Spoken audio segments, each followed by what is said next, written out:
my hair. Saw a lot of great performers. Locked myself out of my room. Failed to get a tan. Where was the breeze? Never what I was capable of. Name my food baby Carlos. Make you French. Stalked Miley Cyrus.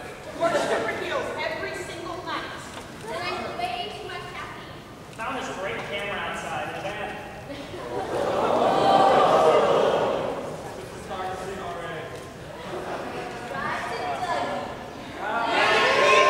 Like 36 times due to excitement. Taking myself in 36 times. Was immensely confused by the weather. Felt like a caged animal in a very prestigious suit.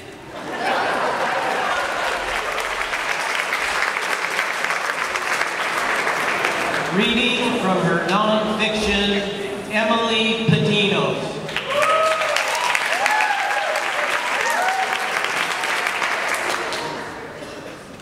In the basement, Caroline says she just wants a taste, and I pour an inch of my beer into her glass. They speak of people and things I don't know, of Diego's house party, Ian's Danish girlfriend, of driving down to Amherst, of the all-girls school Caroline attends. I try to interject. I ask about her school uniform. They ask me about art school, if I write emo poetry. But I don't want these questions. I want real questions with real answers, so I start small by asking Caroline if she has a boyfriend. She's smart and cute and has a nice voice, so I assume she'll say yes, but she doesn't. Ian and I find a chessboard and play it as a drinking game. Every time we take a piece, we have to drink. He checks me with his bishop on the 5th turn, and I block its path with my knight. I want to ask about Frank, to bring him up in any way I can. But Caroline pipes up about their parents, asks Ian if he thinks their dad is right for buying an apartment in New York. Ian says yes, because the commute to his job is so long, but Caroline disagrees. And it becomes obvious to me, by the way Caroline looks at the ground when she says the word mom, that Brody, their dad, is leaving their crazy mother, and I feel bad. We're silent for a while before I decide to tell them everything. I tell them about going to see Frank on his deathbed after the nurses heard the death rattle, about his eyes being shut, about being able to see the moist back of his throat. I talk about how he couldn't speak, that the nurse told me he could still hear what we were saying, but I didn't fully believe her. I say I whispered love to him anyway, and kissed him on the cheek above the bruise that looked like lipstick left by the kiss of death. I told him that we'd all miss him and we were with him, and all the things you're supposed to say when someone is dying but not really there at all. Most importantly, I tell them that I was scared shitless. Not because Frank was lying on that crisp white bed, but because of where I was. In that nursing home, as I stood so close to death, all I could really think about was the man sitting in a wheelchair in the hallway trying to open a banana. One strip of the peel was off, and the pale bruised fruit was exposed, but he just couldn't get to it. He just stared at it until a nurse came and took it away. This terrified me. Ian and I popped the tab on another beer and split it. About 30 seconds go by before he asks me if I have a boyfriend. I tell him yes, and he asks if I love the guy. I'm startled. I don't know yet, I stammer. We haven't been dating long. Well, then you probably don't, he says. You know, it's just supposed to happen. We get up to dispose the evidence, to dump the remnants in the sink, stick the bottles and cans in the garage. By then, it's 11:30 and time to head home, so I finish picking up my mess and get my coat. Outside, my breath becomes visible with a chill.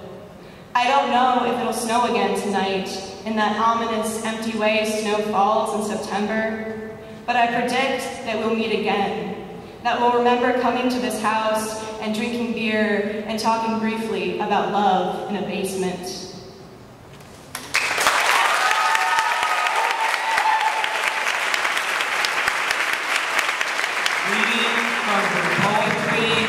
Sarah Elaine Eaton. I'll be reading two pieces tonight, the first of which is based on this epigraph. Every year, thousands of cliff swallows swarm to the San Juan Capistrano mission in California, arriving sometime in mid-March. They return every year for the safety and shelter the mission provides. In winter, they fly south to Argentina and sleep in the mud among the frogs. A time to find swallows. Recall that my hair was like a horse's mane, and you used it that way. Pulled me to you, gasping. You made the hollows on my body clay beds, malleable to every way you intended to bend me. I was dry, my lips tired and rough. Yes, I was ragged, and I had nothing to hold. Instead, crossed my fingers and breathed hot against your shoulder. The only honest thing, after sighing so deeply into each other and letting ache eclipse our bodies like dust slowly, is to call the feeling akin to the papery light show of the moth's wings in every corner of this parched, starving house. The only honest thing to do is press harder. Recall the beginning when we could define the division between rocks and sky. I was the rocks, the cliffs, the spits. And when things turned between us, I was cattle skulls in the dirt and sun bleached. You were empyrean, and you were burning me, and it was all I wanted. The only honest thing I can tell you is this is what it means to lose the median and to make mud of what's left. This is what it means to settle. Phantom Islands and the Fury. I thought it was going to be resplendent refined, that everything would be colored in like the heart of a papaya, that everything would be bright and sticky and sweet, would be the exact complement of sand-like sky, whereas everything was covered in grit, heavy, silted dirt. Even the air there ached. I thought all the shells on the floor would be calcium composite, that all the sounds of metal would be like bells. I thought it was going to be beautiful. Since I was little, I had this idea that the ocean was keeping us all away from some porcelains like heaven, a place where ships couldn't see you on shore, even 100 feet away. I thought we weren't supposed to know about Guantanamo because there were gorgeous rare birds that sang so clearly we would steal their voices if we found them. I thought that everyone would make coats out of the magnolia-colored cats. I thought that was why I wasn't supposed to know about Guantanamo. Nothing about it sounds like crisis and siren, like a place for the wicked to rest, like longing. I thought in Guantanamo, no one needed anything, that the air was thick and safe, like the flesh of a papaya. I thought you could swim for miles out there in schools of yellow and purple fish. But here, in Guantanamo, there are more monsters than sharks surrounding Alcatraz.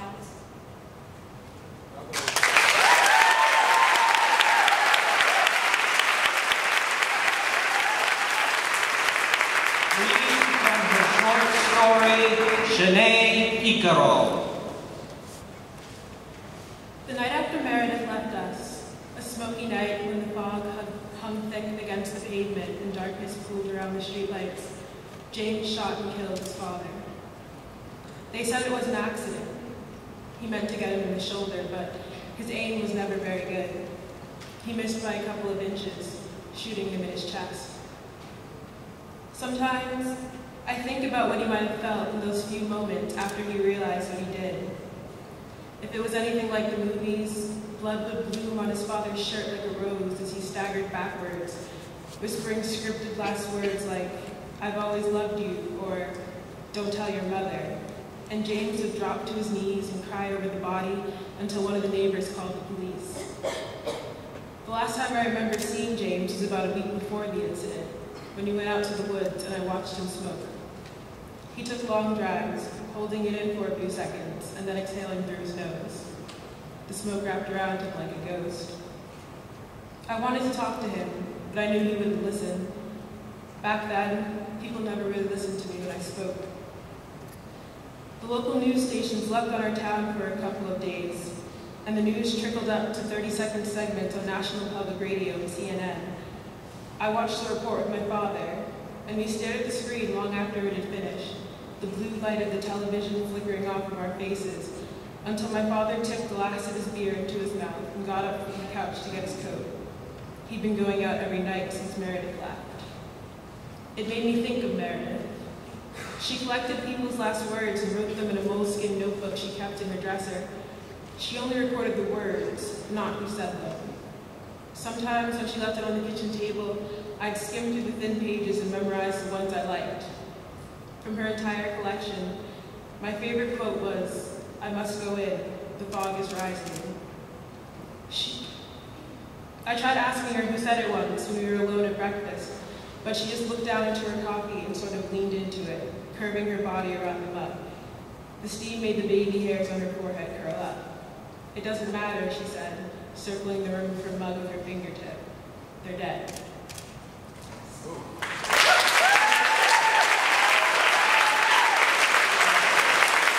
Reading from her poetry, Meg Lincoln. My first of two poems is called Pillar of Salt. The water that stays salt-heavy in the denim at my feet is pulled in 6-hour strokes between Savannah and here by the rolling pin moon. Grainy dough beneath it, the beach is a sloped flatland at low tide, and neither toes nor tires sink in.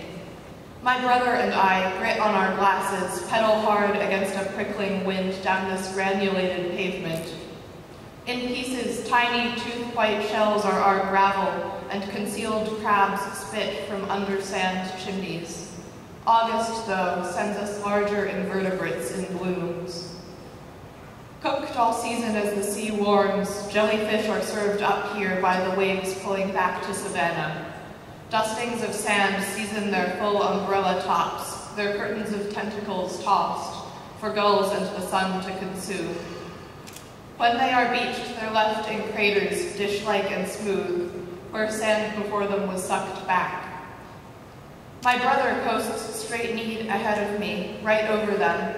Jellyfish with nerve-net memory of the pull through a blue prism with leftover voltage in their matted hairs, still gel under the sand, right over them like right over curbs. I always used to veer away, steer a winding bike track around those white carcasses and cringe. Today, though, one is in my path and I let this pair of black wheels keep forward and I shut my eyes to censor the bump.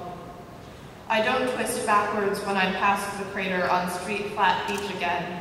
On this bike, I leave a faint line scratched into the sand behind me, and I don't want to know if the thing's top also has tread shapes pressed into it. The second poem is a prose poem called Standing Stones. The road to Sauzon throws half a zigzag across the field where we are, 5 of us compacted in the mustard-colored Renault. 3 of them, 2 of us, but English still the default. We get away with our fat tongues. 3 pairs of glasses, 2 pairs of high tops, and 1 unshorn dreadlock. At the end of the road, the Renault parked, we will count the pieces of dimming sky left by the edge of a tent. The back and forth of weed-scented French. These kids live each summer like gypsies on this flat-topped island. Every night a bonfire. We're passing the first of the standing stones when Aurore says, "My friend died last week, shot." All she knows. The other standing stone is opposite us at the field's edge. No one knows how they got there. They are not the same rock as the rest. The sky is never violet, really, but it domes violet over us. Thank you.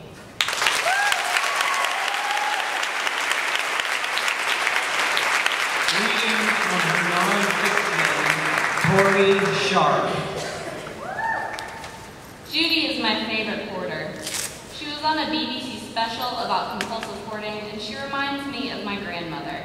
Her hearing is getting worse. Judy speaks in an accent I can't quite place. A few years ago, several men robbed her house. Burgled, the dull British narrator calls it, and killed her father. That's when she started hoarding. An interviewer asked her a question about the robbery, and her face turns hard. The camera pulls back, and Judy's just standing there among her junk.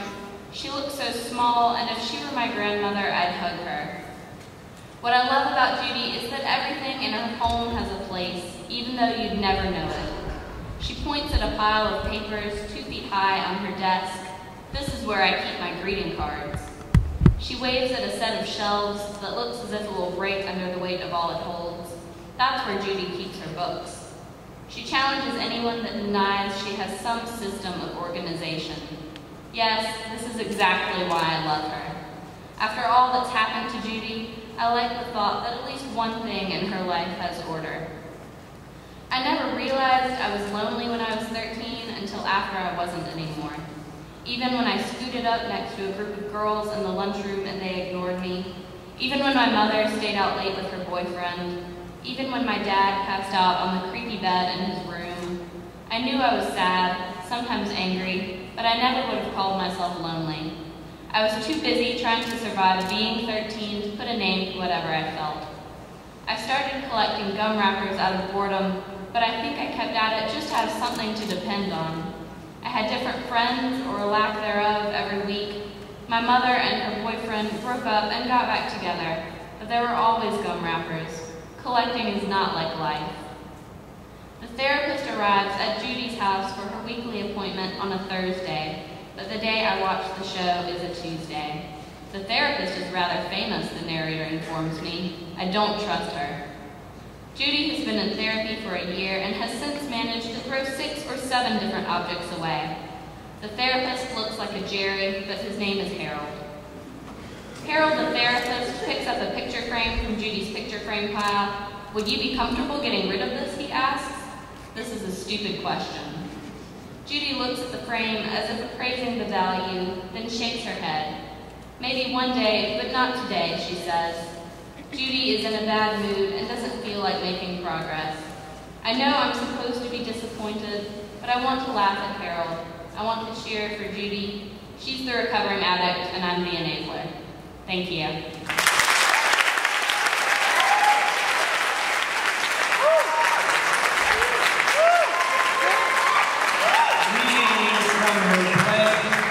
Ruby Ray Spiegel, who will be assisted by Jessica Miller. This play is dedicated to the memory of J.D. Salinger. 2 13-year-old girls, Carrie and Francine, sit cross-legged in Carrie's room. Do you ever dream that you have teeth in your vagina? Like, do I want teeth in my fucking vagina? No, like at night, after you fall asleep. Fuck no. Oh. Okay. Do you? No. I don't have shit for brains, Francine. I'm sure it's fine. Like, what's the guy's name? Fred or something? What? You know, the guy who says we all want to have wild orgies with our parents? Frank? Freud? Yeah, him. Doesn't he say that we all have fucked up dreams and shit? Yeah. You're a little impressed that I know who Freud is, aren't you? Aren't you? A little. But wait, are your vagina teeth like some dick whacking machine or something? No. Do you eat them? No, gross. Then what the fuck is the point of having a toothy vagina?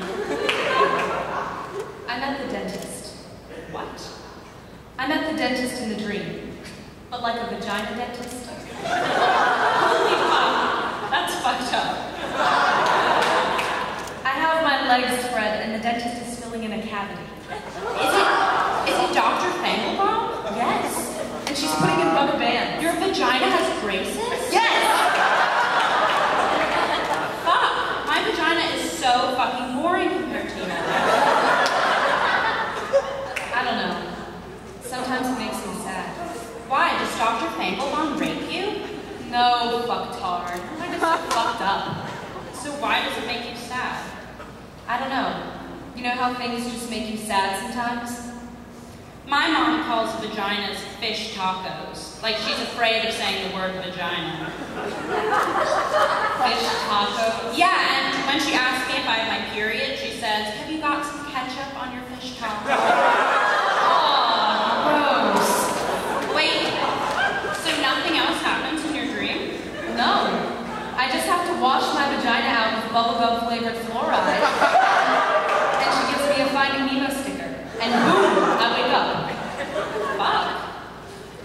don't know why I felt like I had to tell you that. Are you ready now? Yeah. Sure your asshole doesn't have toes or anything? Fuck you. Thank you.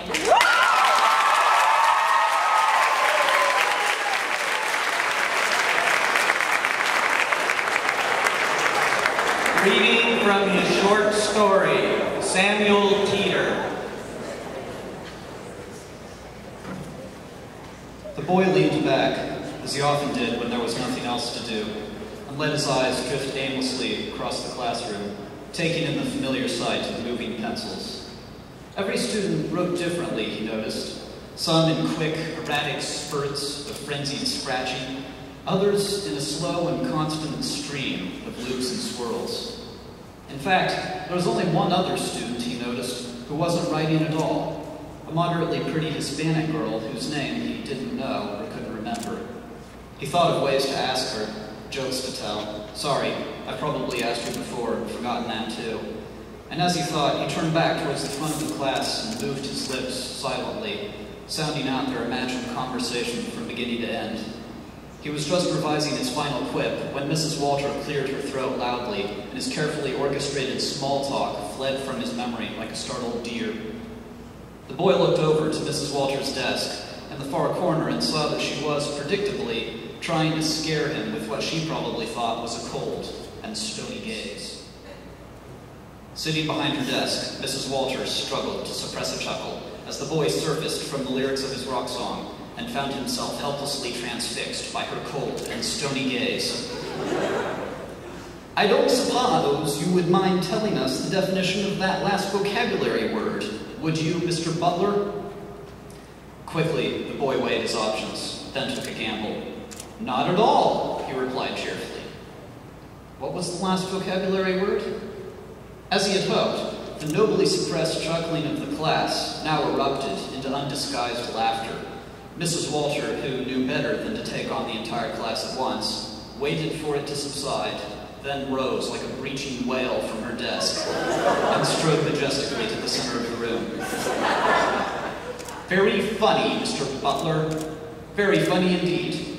Unfortunately, there's nothing funny about the disregard you show for your education. If you can't pay attention long enough to know the meaning of the word hubris, you will never stand a chance against the rigorous environment of college. As the sound of the word hubris entered the boy's ears, the muscles surrounding his eyes suddenly tightened, and he felt as though his vision was being compressed, compacted, hardened into an implacable diamond lens whose gaze cut through his fog-shrouded memory like the beam of a lighthouse. He straightened, looked his teacher in the eye, and before she could even begin another sentence, recited hubris, a word derived from the Greek root hybris for unnecessary force, meaning exaggerated pride or self-confidence, which, in literature, usually causes the downfall of the character whose ethos it inhabits. No one said a word. Finally, Mrs. Walter stated simply, detention. After school, in the library, for 10 minutes. Then she returned to her desk, sat down, and pronounced 8, hyperbole, extravagant exaggeration, 9, juxtaposition, the act or instance of positioning. She went on at a breakneck pace, and the class was forced to pick up their pencils once again. Slowly, the boy reached for his own pen and wrote a single word, the only one he could remember, across the top of his page. He looked at it for a moment and thought that it sounded very much like the name of a girl. Thank you.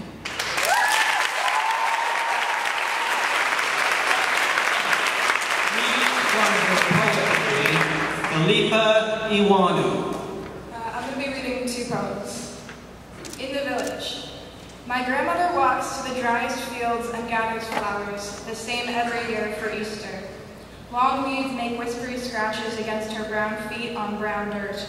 Flowers always red for the blood of Christ, brighter and more real than the Eucharist's soft echo of belief within our mouths.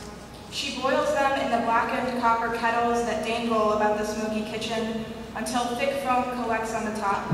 Never enough to mask the color boiling under, the color that seeps into her hands and soaks into the lines, reveals the spidery maps hiding in papery skin. My grandmother always cries a little when the bell tolls and Christ has risen again.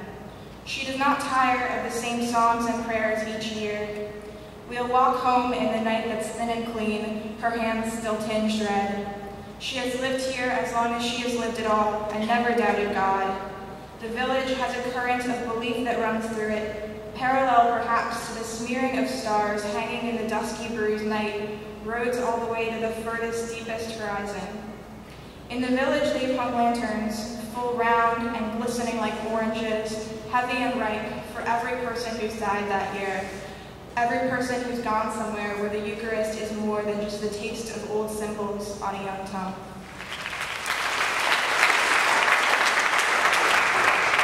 Learning to be ancient.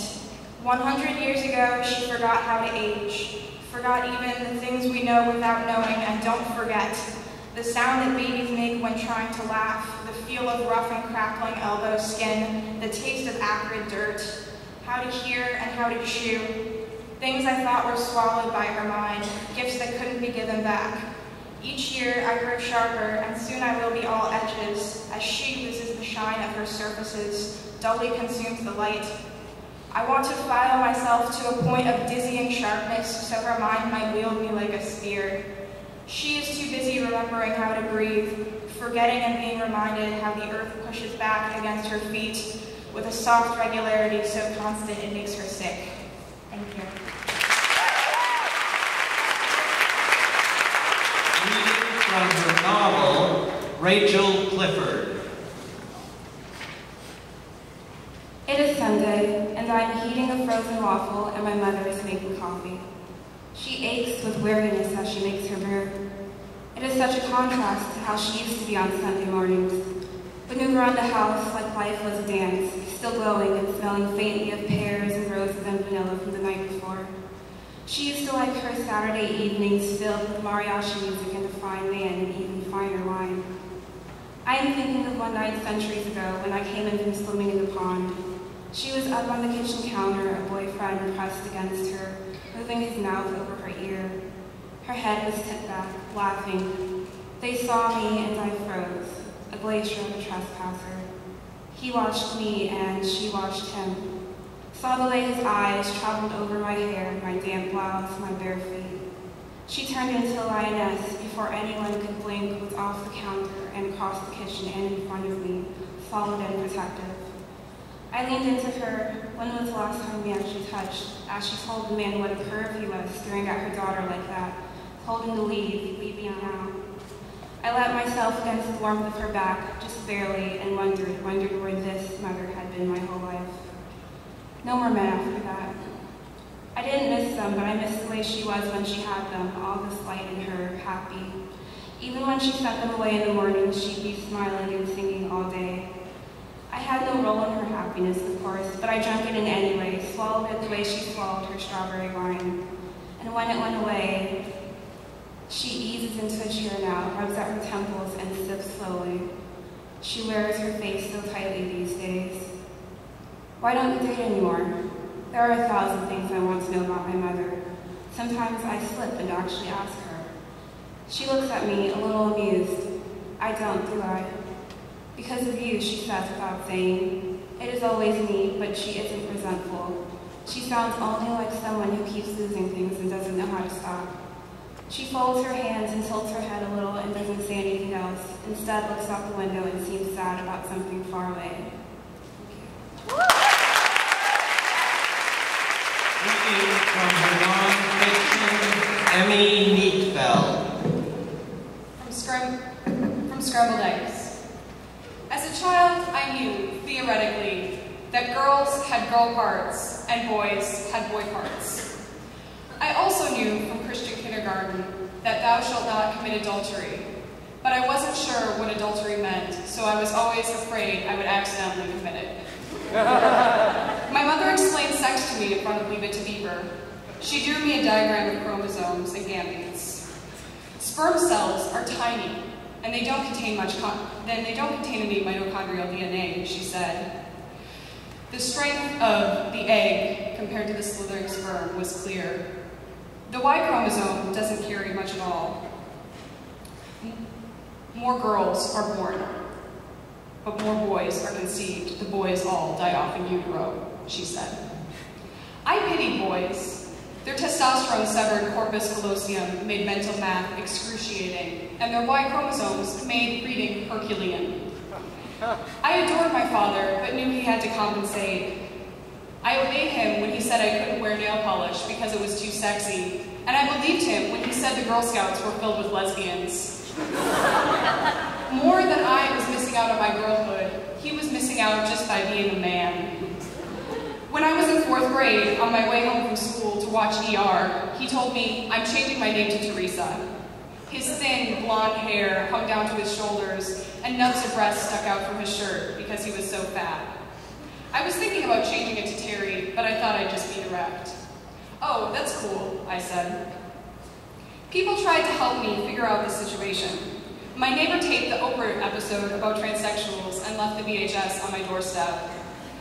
Then my cousin, whom I had never met before, had a heart-to-heart with me. Have you ever seen Oprah? She asked. They did a special about transsexuals. One of the kids called his dad Maddie, like a cross between mommy and daddy. I thought maybe you could call Teresa that. I thought that was really stupid. I watched the episode anyway. There was a panel of young, beautiful women, all blonde hair and high heels. Next to them were their smiling children and understanding wives who stuck around even after the sex change surgery. Everyone was so nauseatingly beautiful and kind that I turned it off, never to watch Oprah again. Instead, I tried to help my dad look more like the people on TV. I helped him pick out Birkenstocks and a purple embroidered purse. We bought $10 lipstick in Siren, and I painted his thin lips orange in the bathroom. What do you think? He asked. It looks pretty good, I said. I lied. My mother put it best. Seeing Teresa in the lipstick and a floral skirt, she said, your father makes me look like Miss America. Thank you. Reading from his poetry, Will Kesterman. In South Dakota. I was in South Dakota, where the sky is something you must come to terms with its own white ranges and canyons, where the grass is parched, thick, chest-high, full of bees and sweet sage and monstrous yellow flowers, where the prairie races without limit, crossed by red trains miles long, from Rapid City to Chadron to Sioux Falls, from the foot of the Black Hills to the muddy buttes of the Badlands, where things simmer down to you, blue, green, and the speedometer, where the last bison roam, dark hair crusted on the hump, rocketing snot from hot, cavernous nostrils, true beasts with no knowledge in their rolling eyes, but eat, sleep, keep warm in snow, where what's left of the great warriors, the Sioux, lives on, in FEMA trailers winterized with cardboard windows, among stray dogs, horses, hordes of flies, graffitied playgrounds, and trash, trash, trash, trash sitting in damp, buzzing craters, trash blown across the prairie, trash piled at the dump where sunflowers grow and a couple digs for food. South Dakota, where basketballs are dribbled and dunked for hours, where families beat bison hide drums at the powwow, where voices remember their true timbre, songs that jump from throat to sky in terrific leaps and tremors, where women in elk-tooth skirts, in memory of those first deadly smallpox quilts 200 years ago, danced the same eternal footwork, where crazy horses Christ and Christ as Lakota, standing before a firing squad of the U.S. Army, where Wounded Knee was yesterday, where an orange sky streaks every puddle at sunset, where I am white, white, white, where children run around at church, showing their gums, giggling, moping, attacking me, as drums again beat in the graveyard for a 16-year-old boy dead from suicide, where a girl stands, minuscule, alone outside a house, at the end of a dirt road, surrounded by rippling yellow-green folds of the earth, waiting for the approaching dust storm of a pickup truck.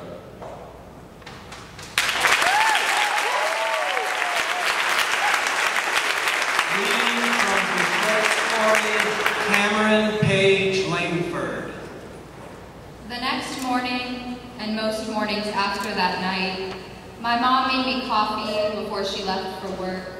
My Archie Comics mug standing full in the microwave. The settings already set to 1:05. Just press start, the note said. Love, Mom. I drank it on the front porch, sitting still for an hour, sometimes 2, in the wicker rocking chair, holding my mug tight with both hands and feeling steam curl into letters under my chin, my forehead beating with sweat. If anyone was there to see, they might have thought I was waiting for someone, but I was just sitting, trying to wake up. Books had begun to bore me, and newspapers started to seem redundant after a while. I think that's why the paper delivery boy started talking to me. He didn't read the paper either, and he hated the unalterable rhythm of his morning route. His name was Ernest Parker. I called him Paper, and I liked that the only things we had to talk about were ideas. Words so big they were sustained only by hot air. Words like love and lost and change. But we only talked about what the words were and how much they scared us. Never what pictures, slides, swings, back seats they conjured in our minds. It was a summer that lay heavily over North Carolina, and those who could afford it escaped to the beach or the mountains. Those remaining spent days sleeping under the soggy breath of fans, and nights sneaking into movie theaters with the wrong sorts of boys. It was the summer I first said I love you to a boy named Evan who played banjo in a bluegrass band, the crappy kind that only got gigs in empty bars. I watched him most nights, leaning my elbows into the sticky ash of bar tables and gazing at him through the haze of kerosene candles. He seemed beautiful then, fluid. Everything, the line of stubble around his chin, the duct tape holding his shoes together, making him more perfect. He seemed to me to be the only real man left. Perhaps, during that empty southern summer, he was. So I began to write love poetry, pages of it strewn in heaps around my bedroom. Then I got the idea to write them on music paper, and to leave one poem on a bar table every time I saw him play. I suppose he was just looking for someone that summer too, because he grabbed my arm after one of his gigs in mid-July and slipped his mouth right onto mine. It was easy, like the final scene of a movie. I decided I loved him then, even though my mom told me that summer flings almost always lead to lonely Septembers.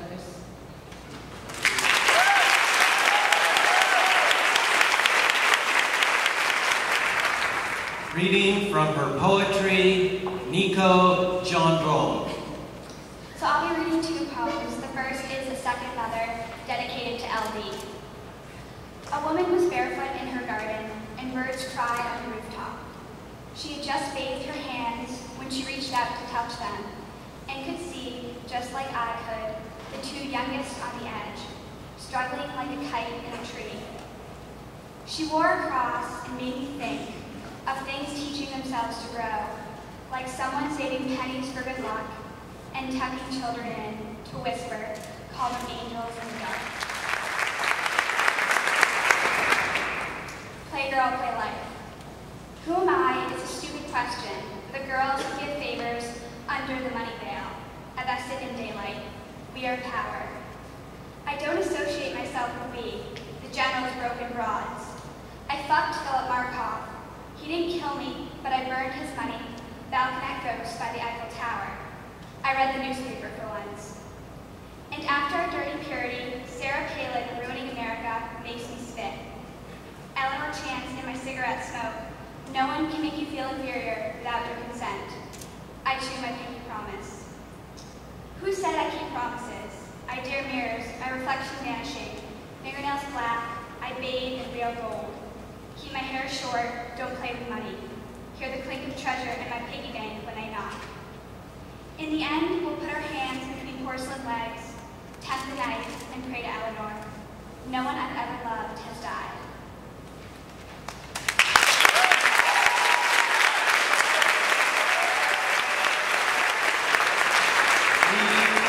Nonfiction, Kathy Grace Carter. The summer before first grade, I ended up watching a lot of TV. I had a lot of time on my hands because my parents had moved us to a new neighborhood, and the new parents had blacklisted me from their homes. They told my mother that I set a bad example for their kids because I was 6 and I still wet my pants. See, potty training was easy enough, I thought. I understood how it should work. When you felt the burning urge to go, you went, ideally in a toilet. Still, I failed to realize the need to pee before it was too late. I felt bad for Mom since it embarrassed her too, and she spent the summer alone with me in the house, missing her old friends, unable to make new ones because of me. My dad traveled a lot for work, which meant weeks could go by before we saw him. Having Mom to myself the whole summer, it felt like a treat. She'd always been surrounded by other adults before the move, but for her, it was different. She was trapped in the long, hot days filled with Cartoon Network and the smell of used diapers. I remember a lot of doctors. Mom drove us to their bland offices, which always seemed to get farther and farther away. I can't count how many plastic cups I peed into for tests, how many backless paper gowns I wore. One procedure stands out. I fell asleep during the long car ride and woke in the exam room naked. A nurse helped me into a paper gown, but it was too big. Mom sat in a folded chair in the corner of the room and picked through my discarded clothes.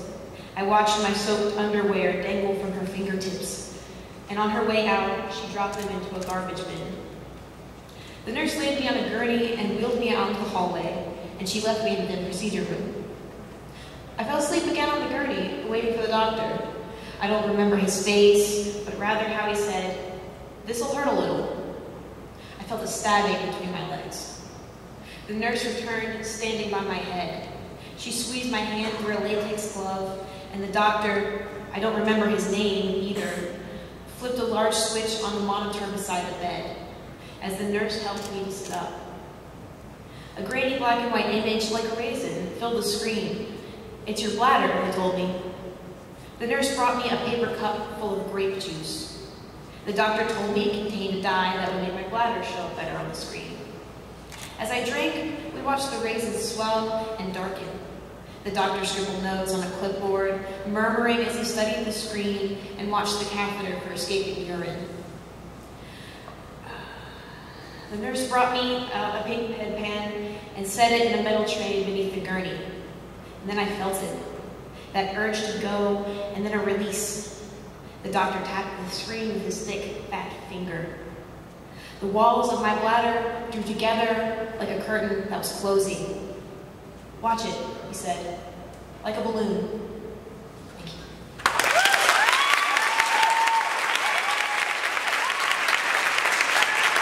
Reading from his poetry, Jackson Rawlings.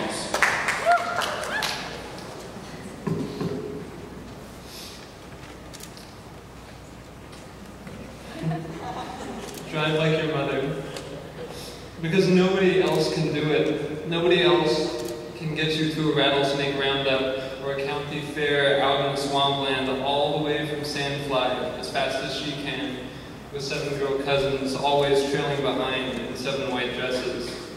Nobody else can get to your grandparents' funeral from Tybee Island Beach after wrestling 7 tiny sunburned frames into 7 black dresses. Praise her for still finding 1 black tie for you. Praise Skip Barber Racing School for giving her somewhere to put that lead foot your grandmother never knew what to do with. And praise your mother's spine that has 7 more vertebrae than any guy she ever dated. Praise the sweet southern drawl for finally honeying down her Yankee voice. And for your great Methodist, God's sake, drive to Atlanta and take defensive driving with a Louisianian who kills his dinner with a tennis racket. Drive your English professor uncle to the beach and lie to him. Tell him you've read all his novels. Learn to love your redneck brother. And if he brings his fraternity back from Alabama, drive them around when they're drunk, just for the driving's sake. because that's what your mother taught you, and you're the only other one who can do it. Do it because you're her guy. Because when you were born, your right foot was a little heavier anyway.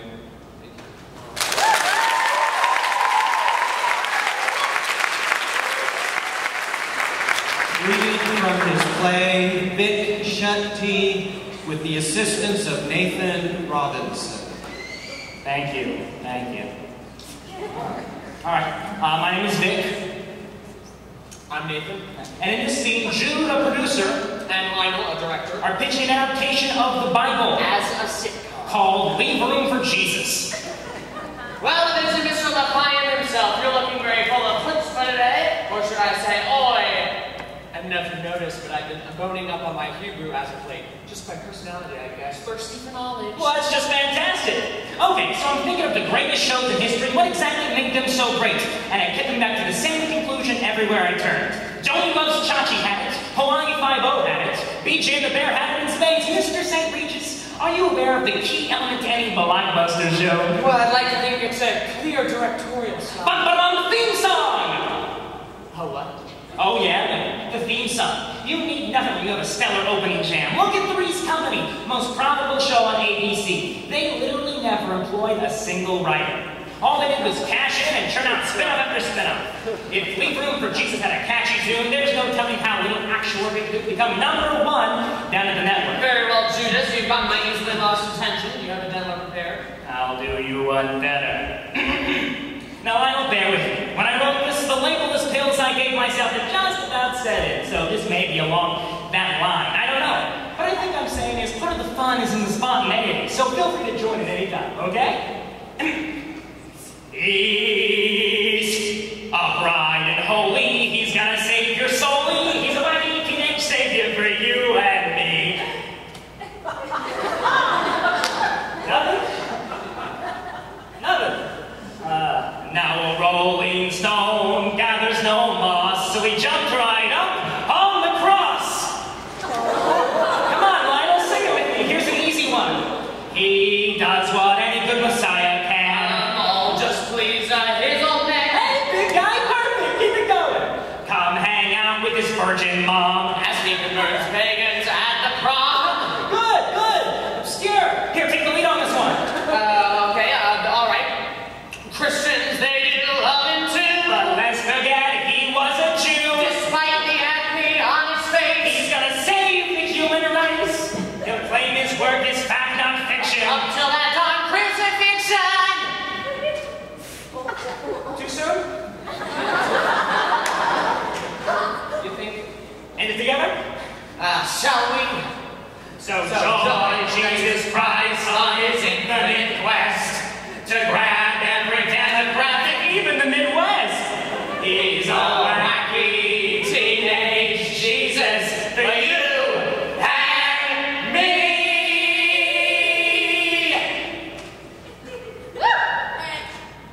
Well, I didn't love it. Thank you.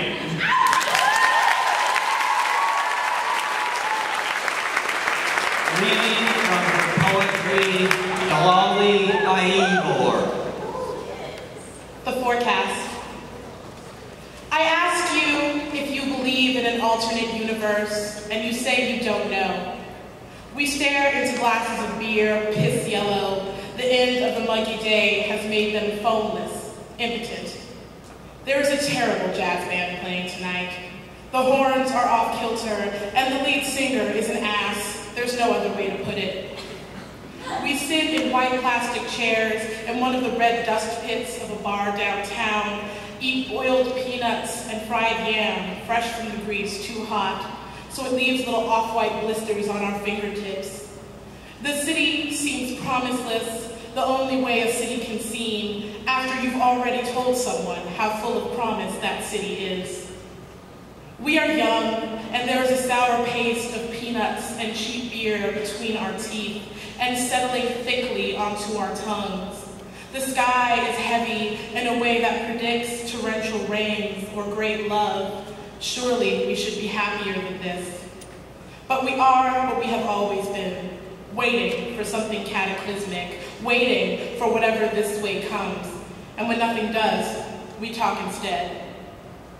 You tell me of things I could never possibly understand, explaining the tinned music behind us in terms of tempo, downbeat, polyrhythms, enunciating slowly and demonstrating with snapping fingers a beat that my head starts to follow.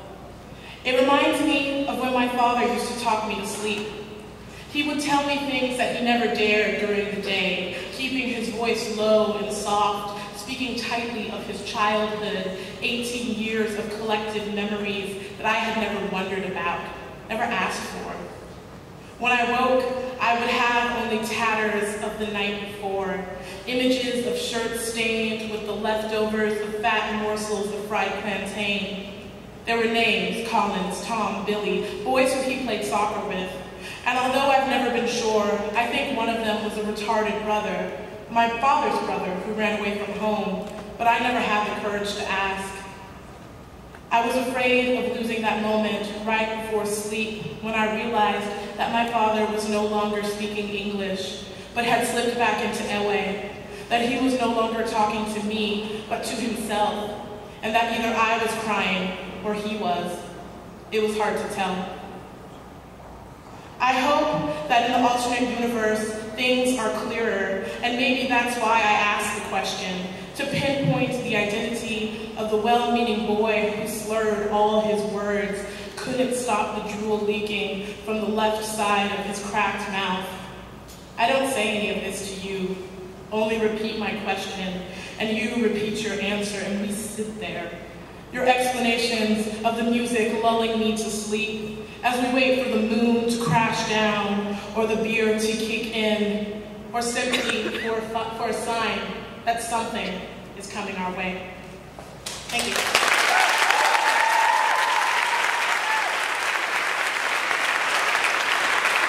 Reading from the short story, Ali Sarafa.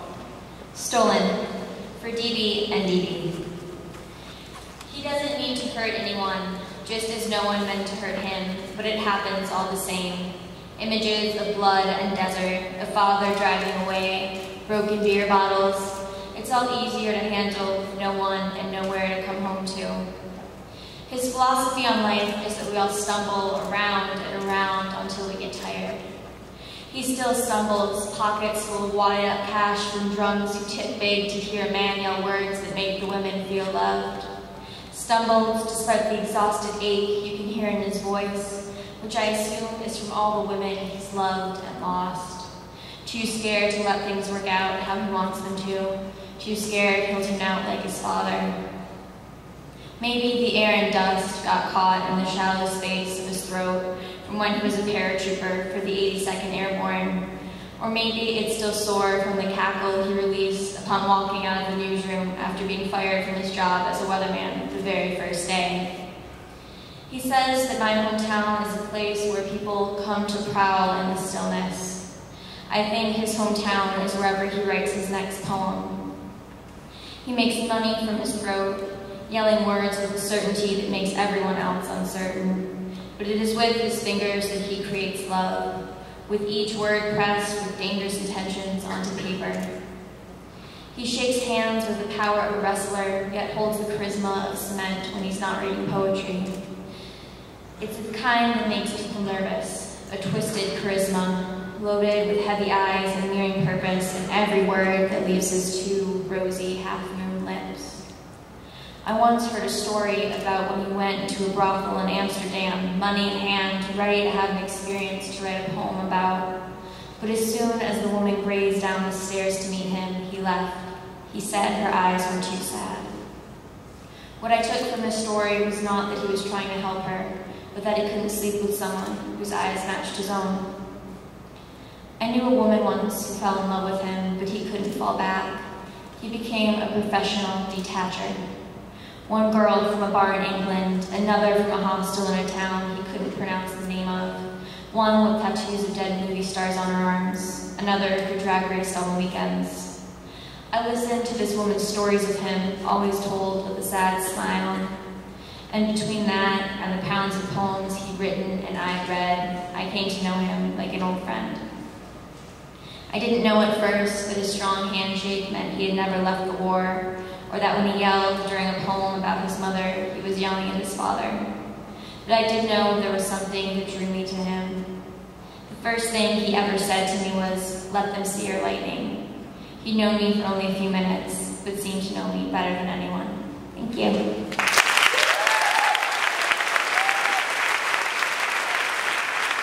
Reading from her nonfiction, Anna Kim Faceum. 1977. Star Wars is released in theaters. It is the first movie that my dad has to stand in line for, and he pays only $3 for a ticket. He is struck by the fact that Luke Skywalker, a guy with no money and a non-existent love life, can become a hero. He watches Luke transform, obliterating the Death Star like it's easy. These scenes give my dad hope. We will watch Star Wars together on TV when I'm 9 years old.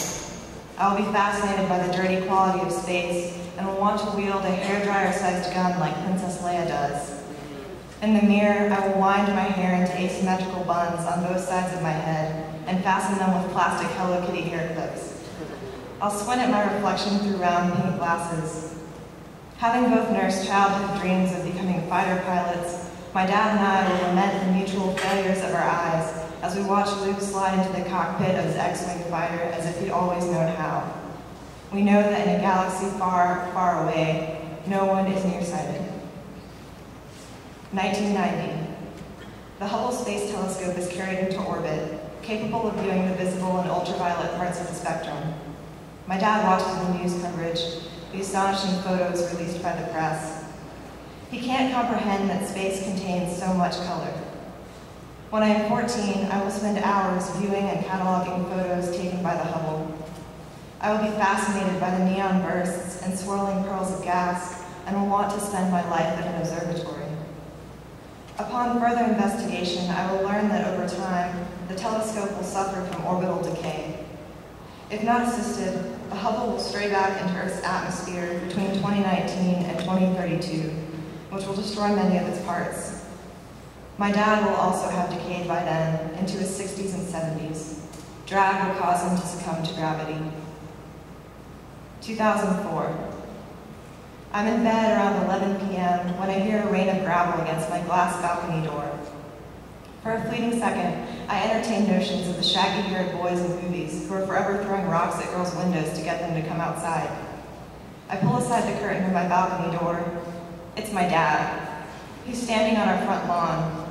In his overly lumpy jacket, he resembles a bear, or maybe the Michelin Man. He waves and points at the sky. I open the door and step out onto the balcony. Cold seeps in through my cotton pajamas. The neighborhood is quiet, our streets sterile and washed in the glow of stars and street lamps. I look up to see a tiny stroke of light jet downward and dissolve into the black backdrop. This occurs twice more in the next minute and a half.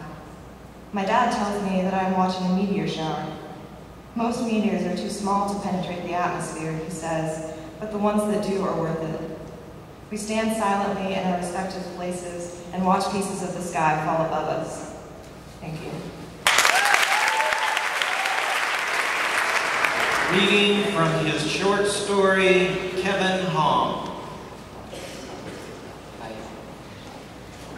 Thank you. I'm going to read from a short story called The Spectrum. And in it, there's a guy named Shen. He's a house painter. And he's painting the home of the Harper family. The Harpers have a child. And in this scene, the child is coming home from school in the school bus, and Shen is going to encounter him. Shen straightened, dropped his cigarette, and smashed it under his heel. The door of the bus opened, and the Harper's little boy hopped out. He was wearing a blue jacket with a big hood drawn over his head. His brown hair framed his eyes and pale cheeks. He looked up at Shen and squinted until Shen stepped forward and his shadow fell upon the boy like a cloak. He must have looked like a giant silhouette against the sun. He remembered the first time he saw a deer, how, at his slightest movement, the creature caught wind and ran away. He felt slow and awkward in front of the boy. "What's your name?" he asked. His voice was raspy. Joel, the boy said. He blinked and looked down to Shen's feet and up again. His eyes were light gray, almost translucent. What's yours? Shen. Joel Harper put out his right hand. Shen took it gingerly in his. He felt like a child in the boy's eyes. That's a funny name, Joel said. Where did you get it? From my parents, Shen said. From China. China? Joel said. What's that like? Shen opened his mouth to speak, then faltered. What it's like? He said. Joel nodded. He did not know how to answer the question. What did the boy want to know? Would he understand if Shen tried to explain customs, cultures, and histories that were entirely foreign to him? Had the boy any perception of distance and time? What did he know of hills like giant hands, terraced fields, sun spreading on land and lake like a copper mirror? Very big, Shen said. The rest of it he held under his tongue. How far away? Joel said. Shen thought again. Very far. His arm felt rusty in its socket, but he lifted it and gestured toward the west. He made a throwing motion, as if he had a spear in his hand and he could follow its arc. Joel followed it with him. I'm going to travel around the world someday, the boy said. I'm going to be an explorer. He took a step toward the mailbox. Good, Shen said. Very good. His English was loud and abrupt. His heart was caught in his throat. But I wouldn't want to go fast, Joel said. I wouldn't want to go around the world in 80 days. I want to see everything. I'd want to go around the world in... He scratched his head and his hood slipped off. 1,000 years. He opened the mailbox and peered inside, and then, with both hands, brought out a large envelope and several magazines and letters. The envelope was almost as big as his torso. Shen thought he could have scooped him up with one arm and lifted him onto his shoulders. Joel smiled and stepped past him on the driveway. Nice meeting you, the boy said, glancing back. Bye. Yes, good, Shen said as Joel walked away. Goodbye. The boy clutched the mail to his chest as he trundled up to the house. Then he was inside, the door shut. Shen blinked at the sun, stretched his arms, and walked slowly back. He climbed his ladder and resumed work. The primer stung his nostrils, but he welcomed it. He moved his brush in a long, simple phrase.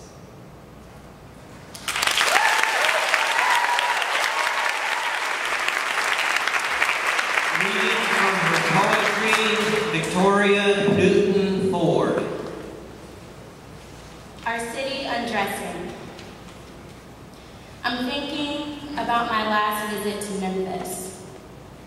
The night I paused to watch a hungry wren peck a cigarette stub beneath the overpass. Its slow burn etched itself into the trembling branches of an oak tree, and the privacy held with each stirring leaf in autumn took with it the only childhood I could afford. The whistling of a night train quieted on Quince, which might have, for this poem, carried my father into Yazoo City for the first time, for the next 19 years. I could say I was alone then, barefoot and blameless like the black kids from Nickeltown, whom in those days buried themselves under the chipped treasures of cedar mulch in search of a dead girl's bones behind our schoolyard. And I could say their flight from this town was seasonal, like the black tide scratching against a river shore in Yaoundé, Cameroon, where you wish for a father that can hold you and hold you. Iris, I'm worried about these absences. Any day now, my father could circle a field in Mississippi and, depending on the direction of the wind, decide once he reaches the prison's boundary line, he'll cross it. I can imagine that bullet rushing through the sky like a speck and entering him. And for a moment, just for a time, he would rise, then explode, falling first on his knees, his open palms caving, a slow, stunning wreck. Before this night ends, to our fathers, we were lonesome for you. After the train rolled away from 5th Station and the living was not easy. After a daughter woke to stained sheets, the night before lost in her memory, when someone danced her all the way to his bed and stripped her. Often, we hold each sorrowing like the sky keeps smoke in its bassinet. Long after the wind has blown and someone finds a missing girl's shoes, her dress beneath the roots of this land. We knew you would, and yet still asked you not to hurt us.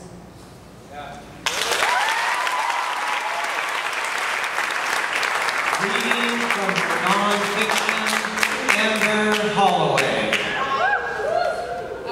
This essay, titled Break On Through to the Other Side, Life versus Death, is written in the memory of my grandmother. The DCH and DCH Regional Medical Center stands for Druid City Hospital. Though I know that this is true and that Tuscaloosa is called the Druid City because of all the water oaks whose roots have been sinking in since the 1840s, I still take more of a liking to what my family likes to say the DCH stands for. Don't come here. I think that it's funny in the way that every time one of my family members is actually admitted to the hospital, all conversations about it begin with the familiar Southern caricature. Oh, she's sick? Well, hell, where's she at? DCH? Now she knows not to go to the don't come here. What's the room number? I've seen both sides of this interaction. My mother receives the 3 numbers of the room and inserts them into the end of the uniform DCH number, which directly connects her. You dead yet? On the other side, the phone will ring and scream, and even if you do not want to answer it, there's no button for silence. So here, we find my grandmother. She tells me to run over and get the receiver, and impossibly heavy, it says in my mother's voice, "She dead yet? Has Mama hit any of them today?" And usually, I say no. However, my grandmother, while staying at DCH, often ripped her IVs out, slapped nurses in the face, and ran over them with her red electric scooter in the hallways. Sometimes, she would call them horrible names under her breath when they did not come after the call button was pressed. She would cry, and I would take her bedpan and pour it into the toilet, and it would flush with a violent roar like a porcelain lion hungry for waste. I also find the double meaning of the DCH acronym SAD. SAD because it does not quite cover in its short, quirky criticism my opinion of the largest hospital that we have in Tuscaloosa. I've gone through a lot of candidates of what it should actually be called.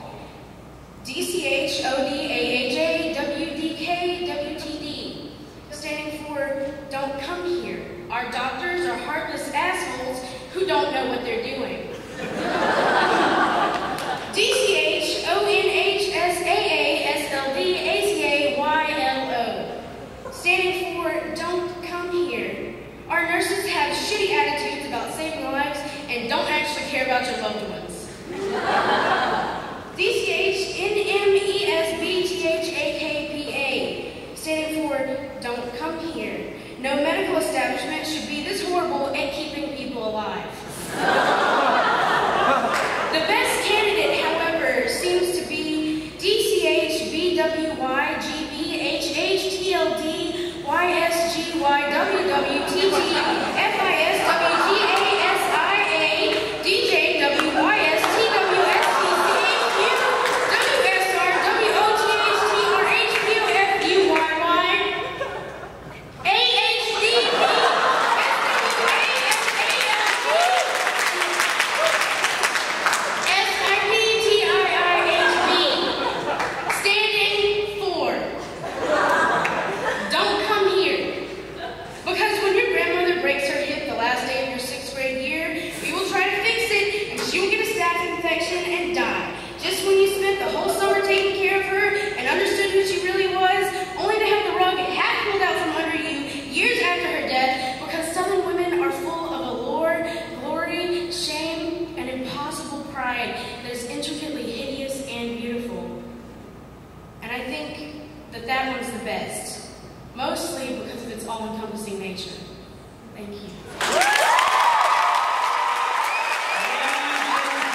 wanted to pay a tribute to our distinguished panelists with a few words of wisdom. Don't let haters get me off my grind. Keep my head up and I know I'll be fine. Keep fighting until I get there, and when I'm down,